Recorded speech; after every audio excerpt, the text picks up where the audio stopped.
What's going on, ladies and gentlemen? It's Daniel, and welcome back to our video. Today, I'm doing my picks and my predictions for the 2020 Supermarket Heroes 500, the ninth race of the season and the fifth race since NASCAR's return. The first thing we are going to be talking about is the weather for this race. And for the first time since we have returned to NASCAR this year, as of the time of recording this, which is 5:43, there's no rain in the forecast. So we're going to be going racing Sunday. I am really pumped up about this race because I think the racing here at Bristol has been top tier. Top Grove and Low Grove, they bring to PJ1 group. You're going to have, I think, a really good race.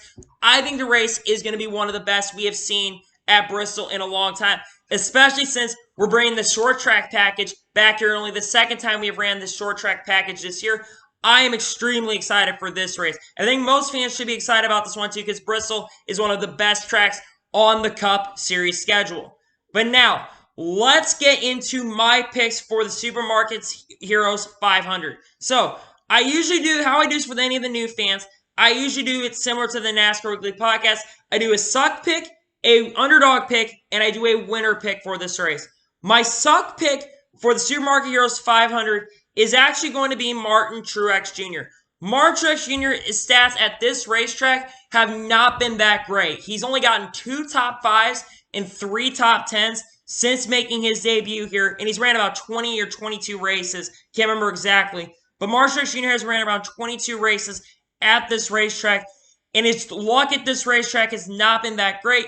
I don't think he turns around. On top of that, he's been all hot and cold at times. He's had speed in the car, and James Small, I think, is doing a really good job as a crew chief.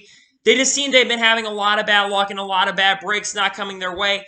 I don't think they bounce back. I think they have a really bad race here at Bristol International Raceway.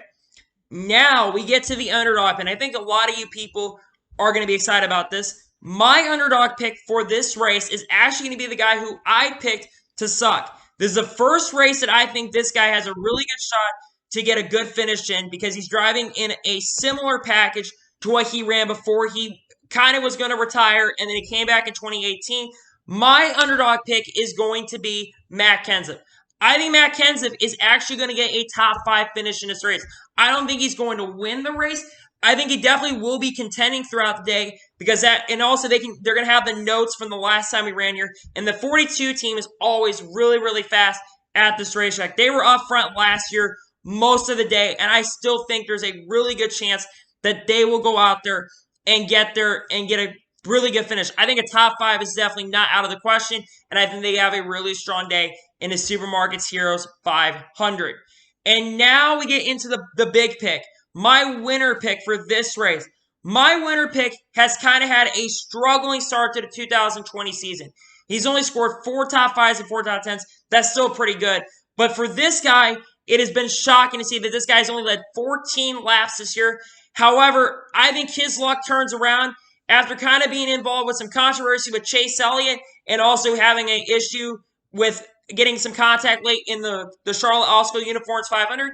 I think Kyle Busch is going to come back and get his first win in the 2020 season, and he's going to go 3 in a row in this spring Bristol race.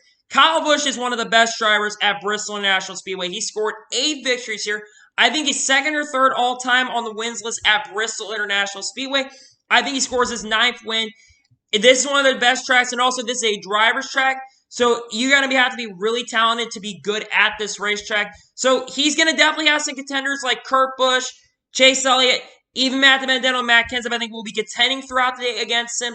But I think at the end of the day, Kyle Busch is going to come across the line, and he is going to get the Supermarket Heroes 500 win this season. Like I said, he'll have some contention for guys, but at the end of the day, he is going to come across the victory lane with the win and get his first win of the season and get his season kind of on track.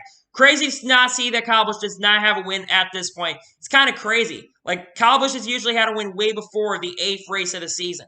I mean, 2018, he didn't get his first win until his 7th race. In 2017, he didn't get a win until, like, the 17th or 18th race.